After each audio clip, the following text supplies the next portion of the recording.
Carla Telusma. Moi, je suis un militant activiste dans le monde en Haïti. Moi, c'est président de SCPDHH et moi, c'est monitrice dans CLM. Je dis à mes amis, comme pas qui là, franchement, si je ne pas fait cette vidéo, ça pour me dénoncer ça malhonnête, ça crive je dis. Moi, en tant que leader, c'est ça qui arrive.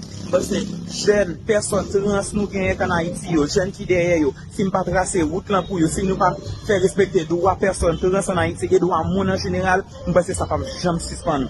Déjà, sous BNC, sous route frère, là, nous avons changé un chèque déjà. Ils ont campé, ils ont les polices, ils ont dit pas bon service. Cette vidéo d'un activiste transgenre devenu viral relance le débat sur la tolérance et l'acceptation de la communauté LGBT. LGBT est un acronyme de lesbienne, gay, bisexuel et transgenre. Tolérance, c'est acceptation de autres.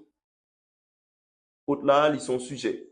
Et ils sont sujets politiques. C'est dit que lui-même, il y a des avantages, il est capable de gagner. Que nous reconnaissons là. Acceptation, c'est une forme de légifération qui est faite à partir des lois qui dit, autre ça, nous reconnaissons là. Il est capable de bien des activités, il est capable de bien des acquis, il est capable de bénéficier des acquis, il est capable d'hériter des avantages démocratiques et il est capable de jouir des privilèges démocratiques, tout dans l'espace social. En Haïti, certaines associations LGBT luttent pour faire entendre leur voix malgré les menaces et les insultes. La marche LGBT en 2008 est un tournant dans la lutte pour la reconnaissance de leurs droits. Le 17 mai 2012, le premier congrès national contre l'homophobie a eu lieu. L'organisation internationale Courage crée la même année le mouvement M pour lutter contre l'homophobie. Aujourd'hui, les sociétés modernes prônent l'inclusion et l'ouverture, mais qu'en est-il réellement de la communauté LGBT en Haïti? Dans le cas d'LGBT en Haïti, et ça qui paraît comme problème avec les questions d'acceptation et de tolérance, c'est que il y a un problème de socialisation. Statut civil en Haïti, il y a beaucoup fait débat, sur lui par rapport avec la question LGBT. Parce que l'on est dans l'espace ou autre, si vous n'avez vous, laissez-vous sous identification que vous gagnez, sous catégorie que vous gagnez, ou c'est sexe masculin, et puis tout, ou dites tout, même, ou définissez tout, ou dites tout, ou son fille. Là, il y a un enjeu. Et ils sont un enjeu institutionnel. Ils sont un problème d'identité parce que, une identification qui codée, en quelque sorte, et puis tout, ou même dans la comportementalité, ou dans l'action, en quelque sorte, ou autre. Sur les réseaux sociaux, certains affichent ouvertement leur orientation sexuelle et on les voit de plus en plus dans les lieux publics.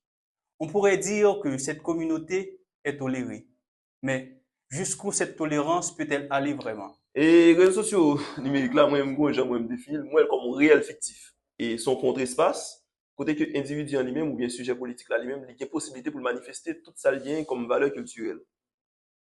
Il y a liberté pour le faire. Dans la vie réelle, l'individu, il faut que nous connaissions que l'individu lui-même, il y a un acte.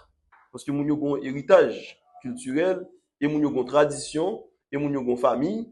Et question ça, c'est des acquis démocratiques nous avons joints à partir de ensemble de mouvements historiques qui mènent dans l'histoire pays. Quand il s'agit de manifestations de sexe ou bien entrer en acte sexuel, on est réticent par rapport avec ça. Je ne dis pas, il y a des gens qui commencent à désidentifier tête à partir de l'identité sexuelle pour réidentifier tête avec ailleurs qui a vendu une autre identité qui c'est autre. Ça, son choc, on dit, son choc culturel, la société n'a pas avancé sur cette question et il y a une crise identitaire en tout cas. Il est important de noter aussi au passage que l'homosexualité n'est ni reconnue ni protégée par la loi haïtienne, ce qui expose cette communauté à des discriminations ainsi qu'à des violences verbales et psychologiques.